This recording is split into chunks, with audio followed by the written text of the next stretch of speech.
Sometimes memories are best left in your head.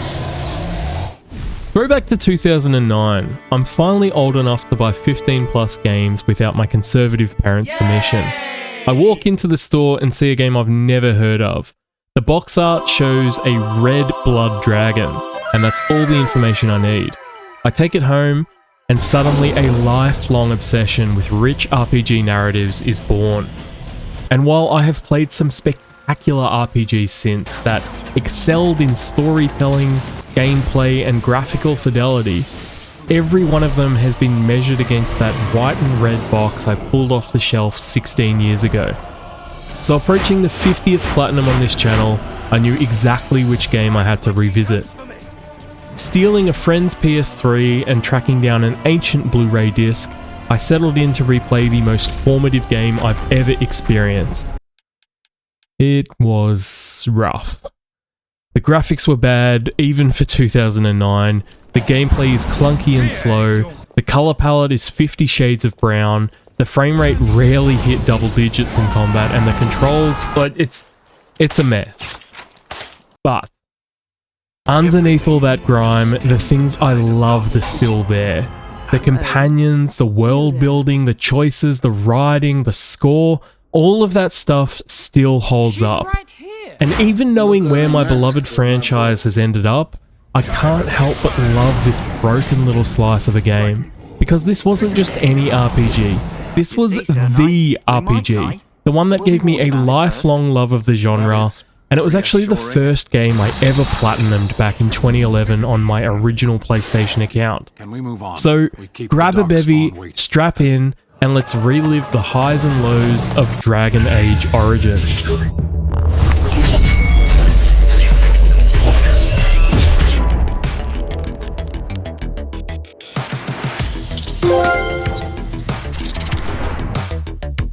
So what does a full trophy journey through Dragon Age Origins actually involve? It's a fair bit. So there are 77 trophies total, 51 in the base game and 26 spread across 7 DLCs and an expansion pack. Starting with the base game, you need to complete every major quest line, all of which branch into 2 mutually exclusive endings, each with its own trophy. There are 4 trophies tied to ending states and potential romances, 3 for reaching level 20 in each class, 6 for completing every origin, and on top of that, a pile of collectible and combat-related trophies. There's a reason that the base game alone is estimated to take 80 to 120 hours across a minimum of 3 playthroughs. But we're going to use the incredible power of save manipulation to get it all done in one playthrough with just a little bit of extra cleanup. Flexing our creativity, we choose a human male for this deep fantasy game, and immediately craft a near-perfect self-insert, perfectly capturing my powerful nose. We're dropped into one of 6 origin stories that serve as the prologue. Think Cyberpunk's life paths if they were about 3 times as long and had actual impact on the main game. Each one introduces you to the world, the gameplay, and Duncan, the commander of the Grey Wardens, currently on a recruitment drive. Naturally, he decides you are prime Warden material. We grab our first 2 trophies here. One is for completing the Mage Origin, and another is just for surviving any Origin story. Next stop is Ostagar, where the King of Ferelden is preparing to end the Blight. Alright, quick lore dump. So, Grey Wardens fight Darkspawn, these hideous underground creatures that every few centuries rally under a corrupted god called an archdemon and swarm to the surface. That's called a Blight. Wardens are the only ones who can stop it, so there's your stakes. Duncan sends us to find Alistair, who sends us back to Duncan, who then sends us on a classic RPG scavenger hunt. We have to murder some wildlife and some Darkspawn in the woods for a secret Grey Warden ritual. Also conveniently hidden in the same forest are ancient treaties that allow wardens to recruit armies during a blight. Why are they here and not, in a very secure vault? Don't worry about it.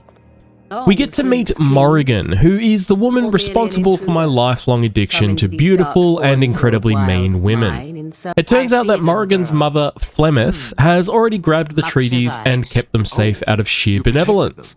one unsettling conversation with a creepy old hag later, and we've got everything we need.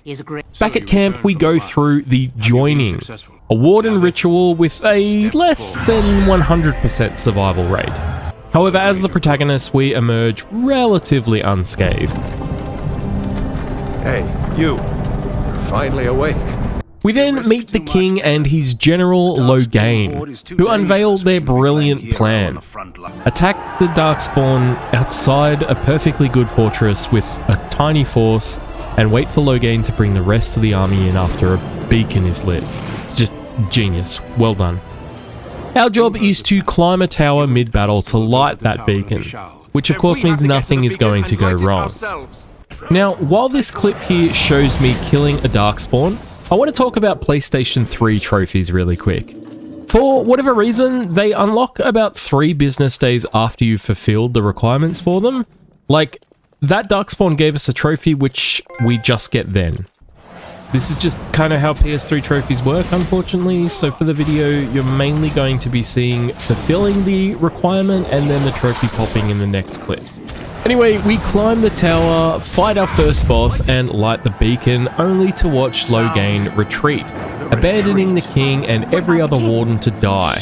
We then get filled up with arrows and left for dead until Morrigan's mother swoops in to save us. We unlock a trophy for being the last 2 Grey Wardens alive, and it's time to go raise a new army with nothing but some treaties and a half-naked witch in tow. So we've got one last tutorial area left as we head off to Lothering to meet the game's side quests, delivered by checkmarks on NPCs or bounty boards, as well as a couple more companions that we'll need to recruit for a later trophy. We build a few traps to pop the Tinkerer trophy, and then turn in a quest for Pilgrim, and conveniently we grab Persuasive while we're recruiting Sten. This was for choosing 5 Persuade dialogue checks. Finally unlocking the semi-open world now, and we have 3 major armies to head after. We've got the Elves in the Brazilian forest, the Mages in the Circle Tower, and the Dwarves of Orzammar. Naturally, each of these guys aren't going to join us until we single-handedly solve their problems. There's also an Arl, which is like a lord, residing in Redcliffe, whose support we're going to need to overthrow Loghain. So we make that our first stop. Now it turns out Redcliffe is under attack from demons and zombies that come out at night, and it's up to us to rally the troops and push back against the horde, cutting a path to the castle. Along the way, we bully an innkeep into fighting and grab a well-named trophy, and then it's time for the battle. You've likely gathered by now that I'm not going to be showing too much combat during this video because, well, this is what the combat looks like. So just trust me when I say we succeeded here. We also leveled up to 8, allowing us to pick a specialization, which several minutes later, while I'm picking a different character's stats, we grab a trophy for. Now that we've cleared a path to the castle, we turn around and leave. Wild card, bitches! Yeah! So to get in the spirit of visiting a mage tower, we read a book and become educated. And then we go to check out our first recruitable army. It turns out the tower here has been sealed off by the Templars, who are basically magic cops, and they've locked up all the mages for widespread blood magic use. Blood magic in Dragon Age is basically like Twitter. It's an incredibly dangerous pipeline that turns its users erratic, paranoid, and bloodthirsty. So naturally it's up to us to clean this up. The Narcs let us in and lock the door behind us. Early on we find a demon squaring off with Wynn, who is a geriatric gilf that we'll need to recruit. And on our climb up the tower, we run into every type of abomination, blood mage, and demon. Eventually we get sucked into the Fade for a painfully long dream sequence that's basically an hour of everyone falling asleep because climbing 4 floors apparently needed some padding. We do reach the top floor eventually and put down the possessed mage that has been causing the mess to finish up the quest line. Now, as I stated before, each of these army quest lines has 2 mutually exclusive outcomes. The first one here is snitching to the cops that the mages are all crazy, which results in all the survivors getting magical lobotomies and the Templars joining us for the Annulment Invoker trophy. We then reload and tell the cops to mind their own business, which recruits the mages for us instead and earns the Magic Sympathizer trophy. Next up on our recruitment drive are the Elves, who have found themselves in a bit of a sticky situation as they're getting devoured by werewolves. So to solve this, we have to fight our way through a forest into an ancient elven ruin, coming face to face with the werewolf leader. And yeah, like I get it. That's an easy leader to follow. Mommy? Sorry. Mommy? Sorry. Again, two options here. We team up with the werewolves and throw an elf-themed banquet to earn the Slayer trophy, or we put down the vengeful elf leader to cure the werewolves back into their human form and earn the Poacher trophy. Around about this time, a failed assassination introduces us to Zevran, who's a charming little scamp that shares my thoughts about kissing the homies goodnight. Brought you some warm milk. Back to Redcliffe, fighting our way to the castle proper now, where we carve our way through a small army of zombies and demons to find the child that's being possessed and the cause of all of these issues. We have to fight her on her own turf, so we head into the Fade and bully her into teaching us blood magic. We emerge victorious, having saved Redcliffe. However, unfortunately the Arl is poisoned and needs us to go find a MacGuffin to cure him. Whatever, we'll come back a third time later. Courtesy of a 15-year-old exploit, our stats now look like this, which allows us to hit over 250 damage and grab the Heavy Hitter trophy. And then while running around doing side quests for the Dwarves, we grab Silver Tongue for 25 successful persuasions, and Menacing for 10 successful intimidates. We then meet one of the two candidates for Dwarven King, who asks us to follow Drunky McGinger into the Deep Roads and find a paragon to crown him. However, instead of dealing with any of that at the moment, we leave and pick our second specialization, which much later grants us the Elite Trophy. And now we're going to be spending just a little bit of time strengthening the bonds between our camp. After all, you can't save the world from imminent doom with a party of complete strangers. So that one beautiful, perfect night granted us 3 of the 4 romance trophies. We can't quite grab the last one because Alistair is somehow able to resist this slab of pure sex appeal, so we'll come back to that. Now it's time for the 3 integrated DLCs.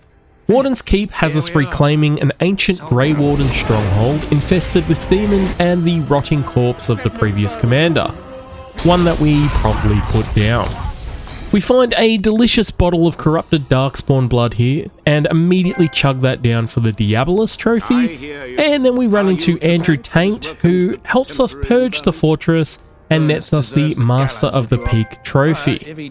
We then recruit the sassiest golem you're ever going to meet in Shale, which earns us the Rock and a Hard Place. Finally, this is where we would do Return to Ostagar, but there's an issue with the EU version of Dragon Age Ultimate Edition where it doesn't actually have that DLC on the disc. And this is an issue that was never rectified, so we'll come back to that. Returning to the Dwarven Succession Crisis, we head into the Deep Roads, which is a very, very long section of the game that introduces you to a lot of the facets of Dwarven culture, as well as some of the more truly horrifying elements behind Darkspawn creation. This is all delivered over a 3-hour journey underground through maze-like areas of tunnels. So we're just gonna go ahead and skip all of that. At the end, we run into Ferelden, a paragon who created an anvil capable of turning mortals into golems.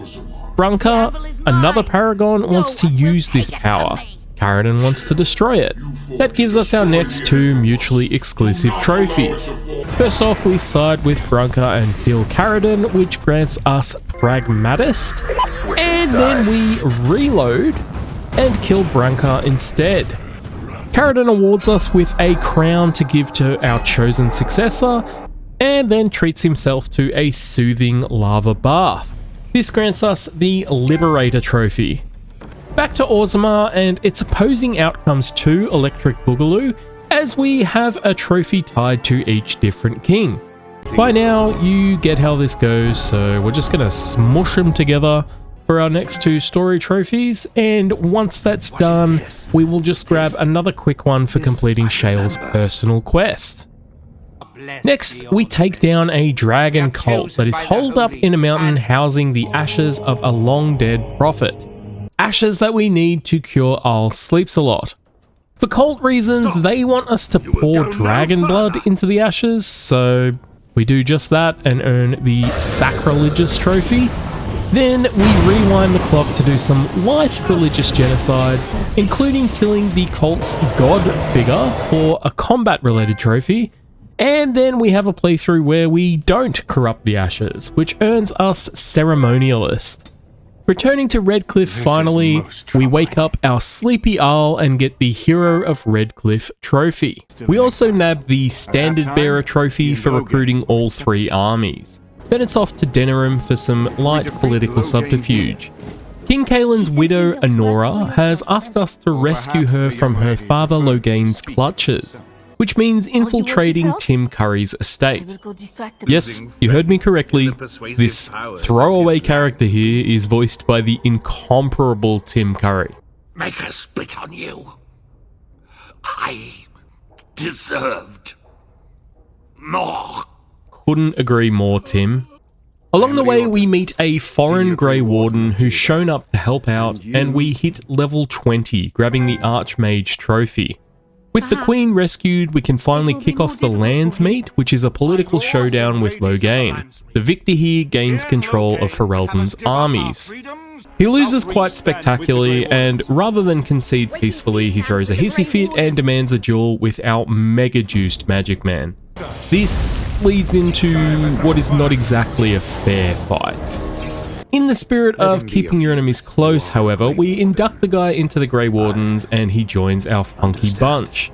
This earns us both the Recruiter trophy for assembling everyone we possibly can, and Rabble Rouser for completing the Landsmeet. Heading into the end game, our new Warden pal casually drops the bombshell that killing an Archdemon requires a Warden to die in the act. However, lovely, practical Morrigan offers us a wonderful workaround. All we have to do is impregnate her and her unborn baby will eat the Archdemon's soul instead of us. And no, I am not making that up. The finale begins as our assembled armies storm Denerim, clearing a path for us to the Archdemon. Along the way, we grab Defender for keeping most of them alive, and Traveller for visiting every area in the game. This heads into a 6-minute slugfest with a tanky corrupted god and wave after wave of Darkspawn punching bags. That does actually help us grab the Master Warden trophy for hitting 500 Darkspawn kills. And after an extremely agonizing, drawn-out fight, the Archdemon finally goes down.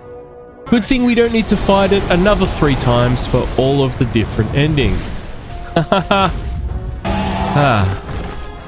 So ending 1, we do Morrigan's Ritual and survive, which unlocks a Dark Promise. Ending 2 requires us to go all the way back to before the fight and say, "No thank you, gorgeous witch lady, you will not have my virginity this day." We climb all the way back to the Archdemon and prank Loghain into dying instead, which unlocks the ultimate sacrifice. Once again, we reload before the Archdemon, taking the fall ourselves. We don't get a trophy for this one, but it does count towards the completion. And for the final and 4th ending, we have to reload all the way back before the Landsmeet, killing Loghain here this time so that Alistair doesn't storm off, because we have an important job for him. Along the way back, we grab 1,000 Darkspawn kills, which grabs us the Blight Queller trophy, and we cap this journey off by sacrificing the boy for Perfectionist, which is awarded for seeing all 4 ending variations. Up next is navigating the hilariously clunky PS3 store to buy the most forgettable DLC in the game. We see where King Kaelin's been hanging out and kill an ogre for the In-War Victory trophy. With that, we're done with the base game for now, so onto the 5 extra DLCs. First off is a very interesting tale called The Darkspawn Chronicles. It's a what-if story putting you in the shoes of a Darkspawn leader facing off against the forces of Denerim, including your old companions. We have 3 trophies to grab here. One is for reaching max approval with all recruitable allies. Then, once we put down the last Warden, we get our DLC completion trophy, as well as a missable one for keeping our lovable ogre friend alive throughout this 1-hour journey. Next up is a retelling of our beloved redhead's shady past in Leliana's song. It starts off stealing jewelry and silencing witnesses in the name of character development, before we plant all the evidence on a guard captain for the Vendetta trophy. Then much later on we grab the Provocateur trophy for grabbing a bunch of collectibles throughout the DLC. And then all that remained in this 90-minute romp was to defeat the last boss and grab the completion trophy. And my game froze. Which, fair play, it's the first time this happened throughout the whole playthrough, but there's also a glitch tied to autosaves, so we haven't been using them. Which means we had to redo the whole DLC. So one super button mashy speedrun later, we grab the Turning Point trophy. Now our third post-game journey is going to be through Awakening, the only single-player expansion modern Bioware ever made, strangely enough. It's set after the events of Origins, with our hero attempting to rebuild the Wardens. We start by unburdening our powerful naked mage, and then set to work doing what we do best, killing Darkspawn. At the end of this sequence, we meet a talking Darkspawn. So it turns out they've developed the ability to cure themselves of the Archdemon's Call, and grown well past the mindless beasts they're supposed to be. This is the overarching plot for the entirety of Awakening, and we're going to treat it with the same deference and respect BioWare themselves do. Which is to say, we're going to glance over everything that happens here and pretend Awakening doesn't exist. Rebuilding the Grey Wardens in Ferelden? Who cares, it never comes up again. Disgusting Darkspawn maggot creatures? They don't exist after this DLC. Warring Darkspawn factions and tribes? They revert to a mindless autonomous force after we finish the story. A Darkspawn scholar who wants to lead the Darkspawn to peace? They're never mentioned again in the next 3 games. So what we do care about is running into a very, very nonchalant dwarf, who we team up with to take down a gaggle of broodmothers for our very first DLC trophy. We then run into a murderous Dalish elf, who we team up with to help her find her sister, who seems pretty content with her new living situation. This grants us the Blind Vengeance trophy.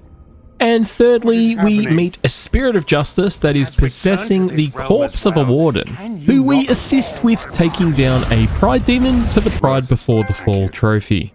We also grab a miscellaneous trophy for fully upgrading our completely inconsequential keep, and another one for hitting level 30. So, near the end of the DLC, you're sent to go save the nearby city of Amaranthine, before a friendly Darkspawn tells us that the keep is under siege. This introduces Awakening's only mutual exclusive dilemma.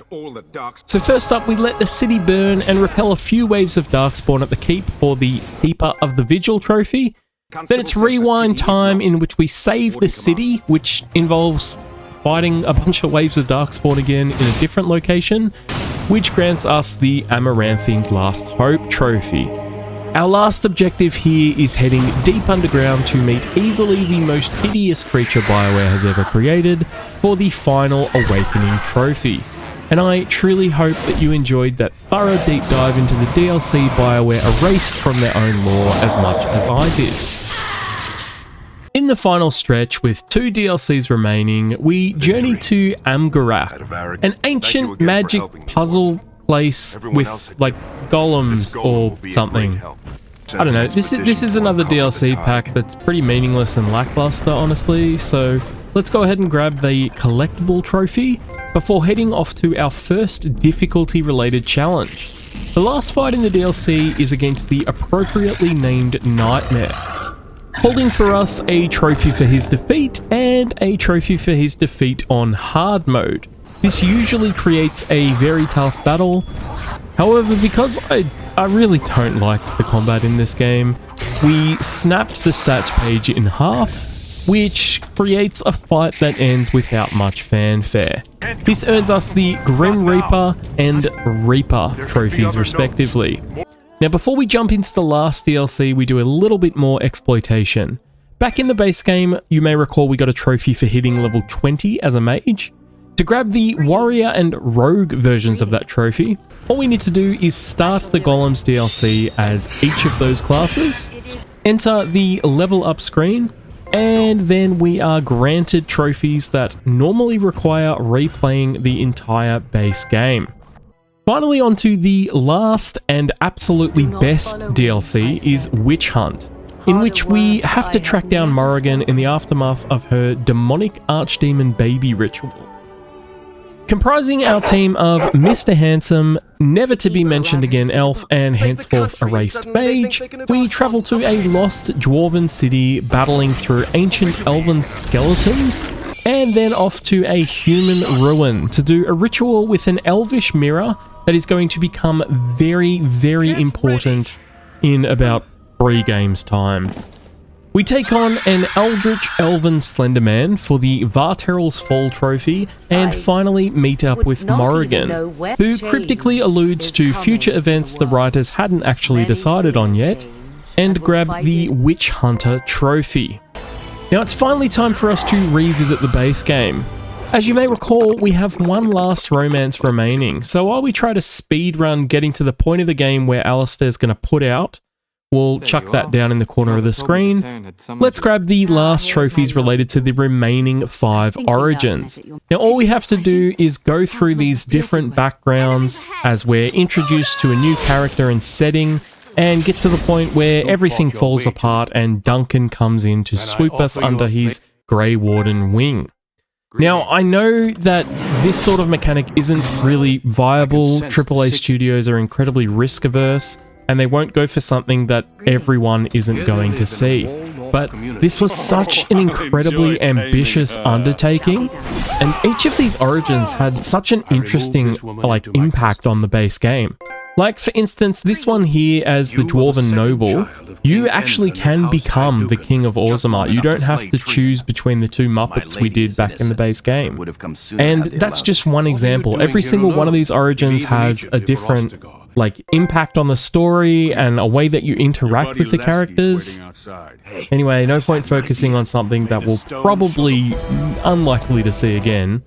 Let's revisit our Dwarven Princess's quest to steal Alistair's virginity, as we are granted his romance trophy, and then the trophy for seeing all 4 of the romances, and finally our 50th Platinum trophy.